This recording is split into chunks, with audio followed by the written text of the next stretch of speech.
Magandang araw mga kagabay. Ngayon po September 28, 2023, araw po ng Huwebes. At ngayon po'y kapistahan ni San Lorenzo Ruiz, ang kauna-unahang Pilipinong santo.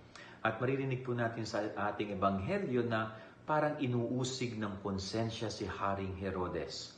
No, si Haring Herodes po ang nag-utos na ipapatay si Juan Bautista sa pamamagitan ng pagpupugot ng kanyang ulo.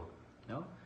Alam po ninyo, totoo po itong nangyayari kay Haring Herodes na ito. Na kapag ang isang kasalanan ay hindi pinagsisihan, kapag ang isang kasalanan ay ipinagwalang bahala, time will come na yung konsensya ang palaging magpapaalala sa atin. No? Ang hirap nun na everyday kinukonsensya ka, no? Maraming pagkakataon sa iyong buhay, parang ginugulo ka ng iyong konsensya. Bakit?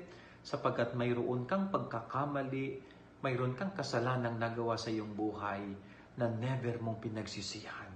No, kumbaga, parang nagmalaki ka pa sa harapan ng Diyos at ng iyong kapwa sa nagawa mong kasalanan na wala man lang pagpapakumbaba at wala man lang pagsisising ginawa ka. So yun, mahirap po yun, no? Dahil ang konsensya ang kalaban. No, ang konsensya ang palaging magpapaalala sa iyo sa kasalanang ginawa mo at hindi mo pinagsisihan. Kaya napakaganda pong paalala sa atin, no?